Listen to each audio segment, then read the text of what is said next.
I want to tell you about an essential vitamin you've probably never heard of. If you're a parent or plan to be one, it might be more important to your child's growth than all other vitamins combined, and only you, a parent, can provide it.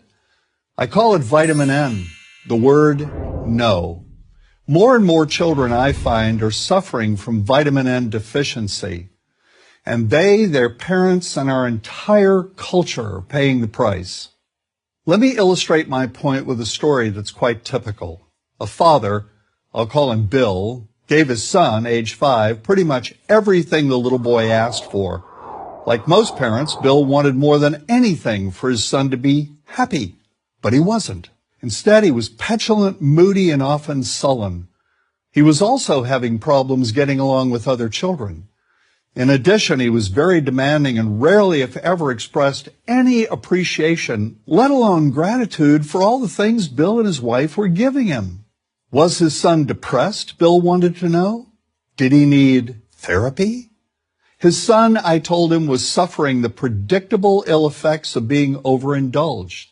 What he needed was a healthy and steady dose of vitamin N. Overindulgence, a deficiency of vitamin N, leads to its own form of addiction. When the receiving of things begins to generate nothing but want for more things. One terrible effect of this is that our children are becoming accustomed to a material standard that's out of kilter with what they can ever hope to achieve as adults. Consider also that many, if not most, children attain this level of affluence not by working, sacrificing, or doing their best, but by whining, demanding, and manipulating. So in the process of inflating their material expectations, we also teach children that something can be had for next to nothing. Not only is that a falsehood, it's also one of the most dangerous, destructive attitudes a person can acquire. This may go a long way toward explaining why the mental health of children in the 1950s, when kids got a lot less, was significantly better than the mental health of today's kids. Since the 50s, and especially in the last few decades, as indulgence has become the parenting norm, the rates of child and teen depression have skyrocketed. Children who grow up believing in the something for nothing fairy tale are likely to become emotionally stunted, self-centered adults. Then, when they themselves become parents, they're likely to overdose their children with material things. The piles of toys, plushies, and gadgets one finds scattered around most households. In that way, overindulgence, a deficiency of vitamin N, becomes an inherited disease.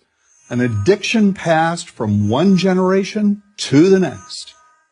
This also explains why children who get too much of what they want rarely take proper care of anything they have. Why should they? After all, experience tells them that more is always on the way. Children deserve better. They deserve to have parents attend to their needs for protection, affection, and direction. Beyond that, they deserve to hear their parents say no far more often than yes when it comes to their whimsical desires. They deserve to learn the value of constructive creative effort as opposed to the value of effort expended whining, lying on the floor, kicking and screaming, or playing one parent against the other. They deserve to learn that work is the only truly fulfilling way of getting anything of value in life, and that the harder they work, the more ultimately fulfilling the outcome.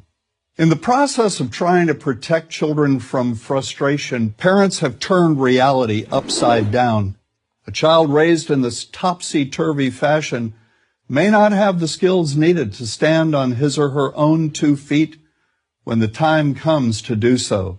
Here's a simple rule. Turn your children's world right side up by giving them all of what they truly need, but no more than 25% of what they simply want. I call this the principle of benign deprivation. No. Vitamin N. Dispense it frequently. You'll be happier in the long run, and so will your child. I'm John Rosemond, author and family psychologist for Prager University.